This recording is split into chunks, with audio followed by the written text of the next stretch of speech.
이 말씀은 야게의 아들 아합의 가문이니 그가 이디엘과 우길에게 이른 것이니라. 나는 다른 사람에게 비하면 짐승이라. 내게는 사람의 총명이 있지 아니하니라. 나는 지혜를 배우지 못하였고 또 거룩하신 자를 아는 지식이 없거니와 하늘에 올라갔다가 내려온 자가 누구인지, 바람을 그 장중에 모은 자가 누구인지, 물을 옷에 싼 자가 누구인지, 땅의 모든 끝을 정한 자가 누구인지, 그의 이름이 무엇인지, 그의 아들의 이름이 무엇인지 너는 아느냐? 하나님의 말씀은 다 순전하며 하나님은 그를 의지하는 자의 방패시니라. 너는 그의 말씀에 더하지 말라. 그가 너를 책망하시겠고 너는 거짓말하는 자가 될까 두려우니라. 내가 두 가지 일을 주께 구하였사오니 내가 죽기 전에 내게 거절하지 마시옵소서. 곧 헛된 것과 거짓말을 내게서 멀리 하옵시며 나를 가난하게도 마옵시고 부하게도 마옵시고 오직 필요한 양식으로 나를 먹이시옵소서. 내가 배불러서 하나님을 모른다 여호와가 누구냐 할까 하오며 내가 가난하여 도둑질하고 내 하나님의 이름을 욕되게 할까 두려워함이니이다. 너는 종을 그의 상전에게 비방하지 말라. 그가 너를 저주하겠고 너는 죄책을 당할까 두려우니라. 아비를 저주하며 어미를 축복하지 아니하는 무리가 있느니라. 스스로 깨끗한 자로 여기면서도 자기의 더러운 것을 씻지 아니하는 무리가 있느니라. 눈이 힘이 높으며 눈꺼풀이 높이 들린 무리가 있느니라. 앞니는 장검 같고 어금니는 군도 같아서 가난한 자를 땅에서 삼키며 궁핍한 자를 사람 중에서 삼키는 무리가 있느니라. 거물이에게는 두 딸이 있어 더워 하느니라. 독한 줄을 알지 못하여 독하다 하지 아니하는 것 서너시 있나니 곧 수월과 아이 베지 못하는 태와 물로 채울 수 없는 땅과 족하다 하지 아니하는 불이니라. 같이 봅니다. 아비를 조롱하며 어미 순종하기를 싫어하는 자의 눈은 골짜기의 까마귀에게 쪼이고 독수리 새끼에게 먹히리라. 아멘. 오늘 본문은 아합의 잠언입니다. 아합은 먼저 2절로 4절에서 인간 지혜의 한계를 말하고 있습니다. 아합은 말하기를 나는 짐승이요 사람의 총명이 있지 않다 그렇게 말합니다. 또 지혜를 배우지 못했고 거룩하신 자 곧 하나님을 아는 지식도 없다고 합니다. 한마디로 나는 철저히 무지하다는 것입니다. 4절에서는 여러 가지 수사학적인 질문을 던집니다.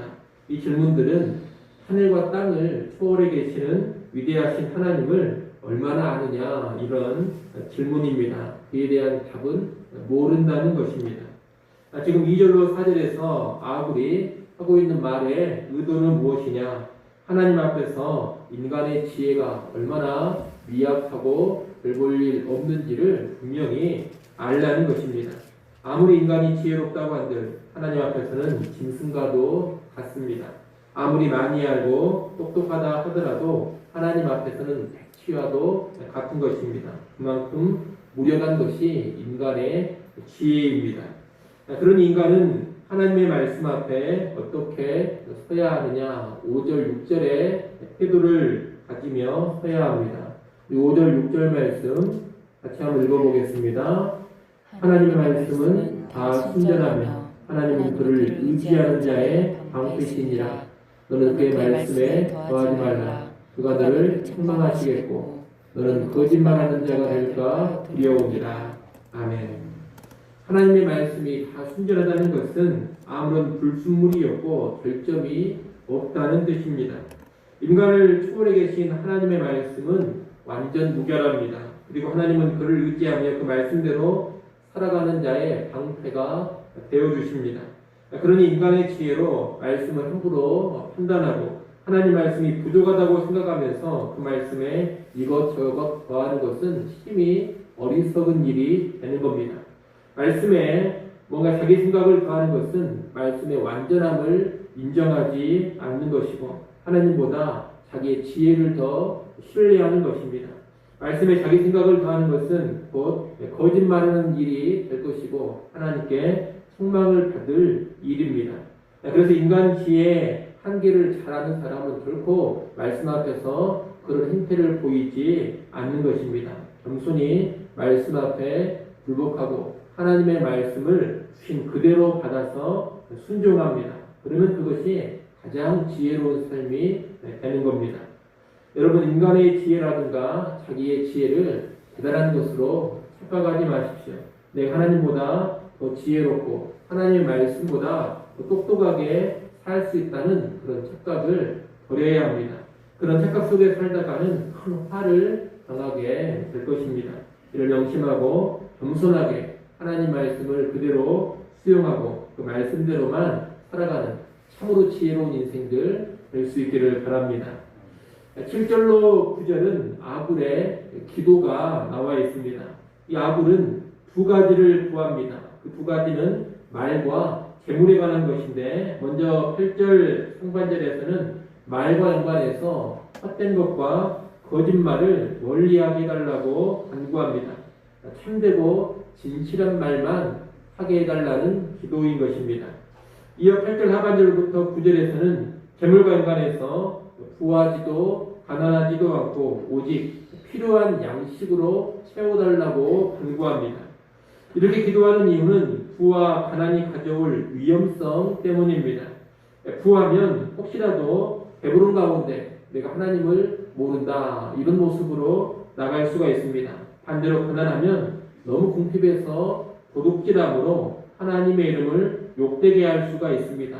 그러니 부하게도 말고 가난하게도 말고 필요한 양식으로만 내게 적절히 채워주십시오. 이렇게 기도하는 것입니다. 재물과 연관된 이 간구는 신자는 부하면 안 된다 또는 신자는 가난하면 안 된다, 이것이 핵심은 아닙니다. 이 간구의 핵심은 언제나 하나님을 경외하는 자리에 있게 해달라는 것입니다. 부 또는 가난은 그 자체로는 선한 것도 아니고 악한 것도 아닙니다. 지혜자는 상황이 어떠하든지 간에 부하든지 가난하든지 하나님을 경외하고 그 상황에서 마음을 지키는 것입니다. 배부르다고 해서 하나님을 외면하지 않고, 가난하다고 해서 도둑질할 마음을 먹지 않고 늘 하나님을 경외하는 마음으로만 살아가는 것, 여러분, 이것이 지혜입니다. 아굴은 바로 그 지혜를 구하고 있는 것입니다. 그런 이 간구를 너무 단순하게 이해해서 부자도 안 좋고 가난한 것도 안 좋고 적당한 선에서만 사는 것이 좋다, 그런 생각으로 나가지는 마십시오. 환경에 요동치 않고 여호와를 경외하는 마음을 유지하는 것이 중요하다, 이런 간구로 이해하는 것이 좋겠습니다. 10절로 14절은 여러 가지 그릇된 삶의 부류에 대한 경고의 권면입니다.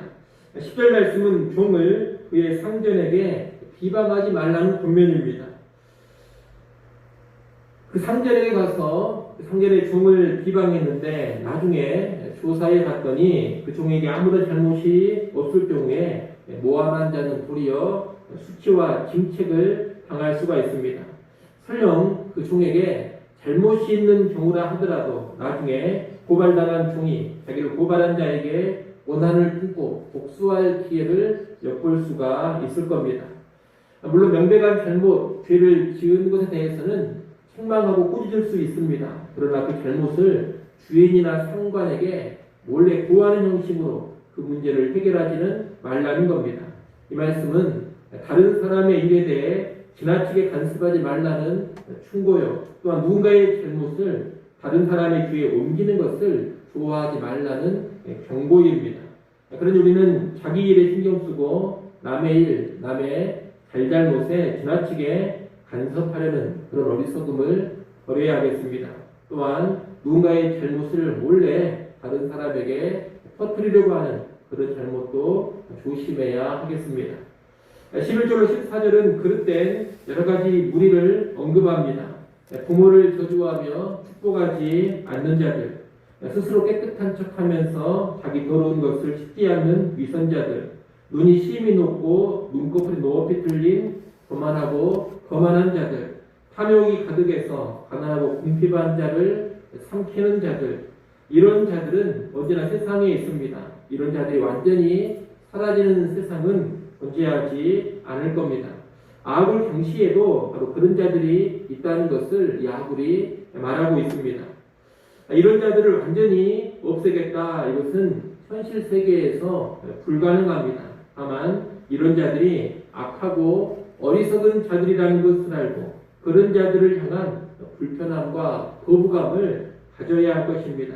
그리고 이런 자들에게 하나님의 심판이 임한다는 것을 알고 자기가 이런 자들의 대열에 들어가지 않도록 주의해야 할 것입니다. 그것이 지혜입니다. 오늘 우리에게 그런 지혜가 있기를 바랍니다. 마지막 부분인 15절로 17절은 만족하지 못하는 것들을 언급하면서 맨 나중에 부모를 공경하지 않는 자에게 임하는 저주를 말하고 있습니다. 아굴은 만족을 모르는 것들로 먼저 15절에서 거머리를 언급합니다. 거기 나오는 거머리의 두 딸이란 거머리가 가지고 있는 흡입관을 가리키는 것으로 보입니다. 이 거머리는 사람이나 동물 몸에 이 흡입관으로 딱 달라붙어서 온 없이 피를 빱니다. 이와 같이 만족을 모르는 것들로 죽음의 세계인 수월, 아무리 동침을 해도 아이를 베지 못하는 태, 물을 뿌리고 뿌려도 회복되지 않는 바짝 말라버린 땅, 모든 것을 끊기며 태워버리는 불을 언급합니다. 그리고 맨 마지막 절인 17절에서는 아버지를 조롱하고 어머니에게 순종하기 싫어하는 자식에게 미치는 참혹한 저주를 말하고 있습니다. 이 15절부터 17절까지 말씀은 만족할 줄 모르는 탐욕과 부모에 대한 불효, 이렇게 두 가지 악을 경고하는 말씀으로 보기도 하고 부모에 대한 불효, 한 가지 악을 경고하는 말씀으로 보기도 합니다. 탐욕과 불효, 이렇게 두 가지 악을 경고하는 말씀으로 보는 것은 쉽게 이해가 될 것입니다.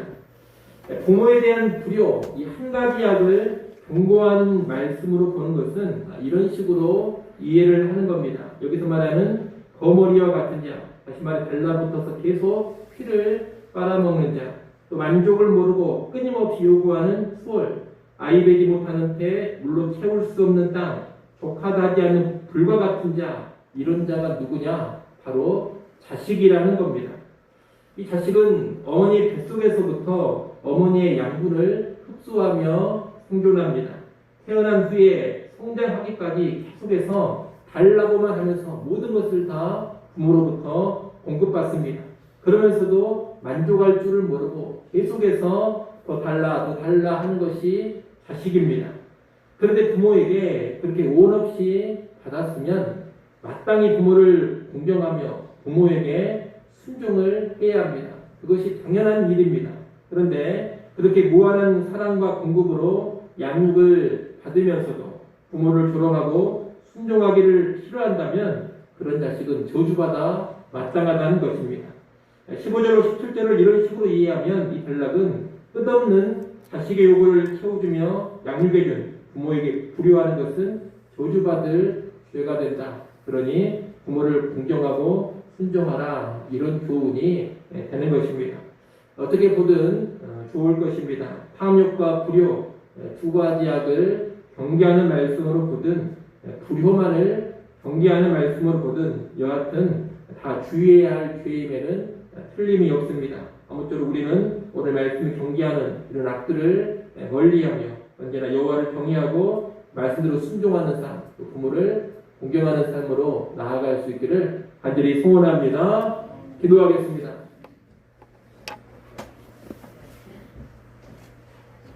하나님 아버지, 아굴의 여러 가지 잠언을 보았습니다. 인간 지혜의 한계를 겸손하게 인정하고 완전하신 하나님 말씀 앞에 온전히 순종케 하여 주시옵소서. 부유함이나 가난함으로 인해서 여호와 경외함을 상실하지 않게 하시고 모든 환경에서 여호와를 경외하며 살아가게 하여 주옵소서. 비방과 불효, 위선과 교만, 탐욕 같은 세상 여러 가지 악들을 경계하며 언제나 바른 길, 의의 길로만 가게 하여 주시옵소서. 하나님도 이 시간 기도할 수 해주셔서 감사합니다. 이 시간을 통하여 하나님 앞에 더 가까이 나아가게 하시고 하나님으로 만족하며 기뻐하게 하여 주시옵소서. 구하는 여러 가지 필요한 것들 하나님 들으시고 우리의 구하는 것이나 생각하는 것에 넘치는 응답으로 허락하여 주시옵소서. 주일입니다. 모든 예배 시간마다 우리 하나님 임재하시고 영광 받으시며 하늘의 문을 여시고 한량없는 은혜를 허락하여 주시옵소서. 모든 예배의 문을 붙잡아 주시고 영과 진리로만 하나님께 예배케 하여 주옵소서. 유치부, 유초등부, 중고등부, 청년 모임에도 우리 하나님 함께 하시며 교회가 충만하게 하시고 교회의 다음 세대들이 더욱더 든든히 세워져 가게 하여 주시옵소서. 예수님의 이름으로 기도드리옵나이다. 아멘.